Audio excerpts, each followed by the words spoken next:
Ju thotë që duke sikur Kosova nuk e ka zërin e saj në Washington dhe këtë ka pasur për kaq shumë vjet zoti Vulaj edhe në kohë shumë të vështira, pra në vitet e 90-ta kur nuk kisha as shtet, nuk kisha as ambasadë, as konsullata që a mund të themi që po ka një epërsi që po fiton lobi serb kundër lobit shqiptar në SBA? Po, absolutisht po.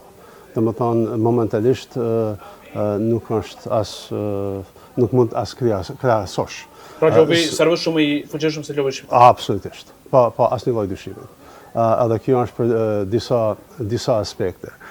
Njëra, si cekët ju, mas që Kosova u pavarësua dhe kriju ambasadën e vetë, edhe nuk e kanë një nevojën të njëjtë, si ka qenë më parë.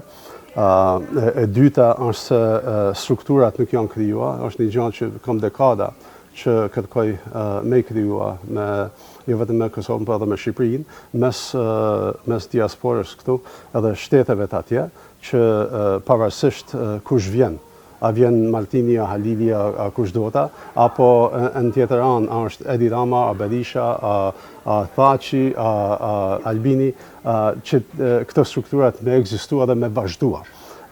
Po janë zhban komplet si këshill që e ke pas zyra atje për një kohë shumë gjatë. Unë kam palëshua këshillin mas vitit 2006, por ajo u shua komplet në 2014, dhe më thamë që ka 10 vjetë që është vendi bosh. Edhe interesi i diasporës është be, jo se nuk ka pas interes, por nuk ka pas atë impulsin, për shembull që lufta ka pas krijuar. Gjenerata e re nuk i ka, megjithëse don vendin nuk është aq e afër sa kur imigrantët si jem kanë na që kemi një ma të prehtë nevojën.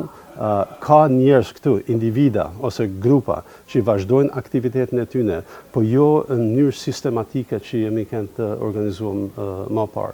Edhe kjo është arsyeja se na e kemi rikrijuar këtë entitet me këtë qëllim, me hap zyrën formalisht në Washington, me pas stafin tonë aty që edhe me bashkëpunua me institucionet e shqiptarëve të në vend.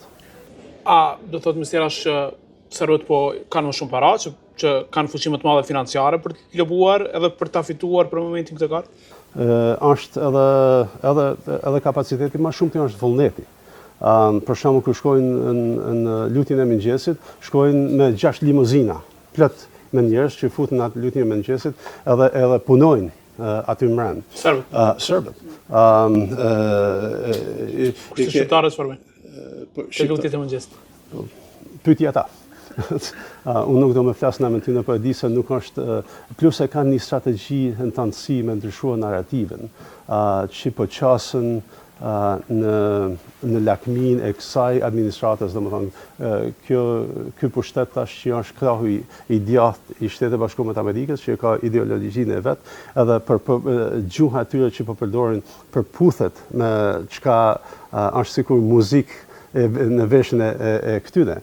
E kanë kuptuar se si me luaj lojën shumë mirë, kanë marrë, nuk e di sa firma lobiste, që punojnë 24 orë në këtë drejtim, botojnë artikuj nëpër gazeta, sponsorizojnë konferenca, i kenë nëpër YouTube plot, që shkojnë në podcastat të ndryshme, vetëm me shty këtë narrativ. Në tjetër anë, kur ekziston një vakum për shqiptarët që nuk e kundërshton, tash atë epërsi morale që kem pas dikur e kemi humbë.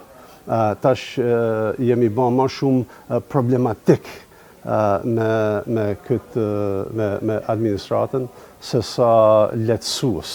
Edhe Vučići për shembull tash po ngjyroset sikur një peacemaker, një njeri i paqes, i kompromisit, i integrimit, e përdor gjuhën perëndimore, jo e keni dëgjuar vetë,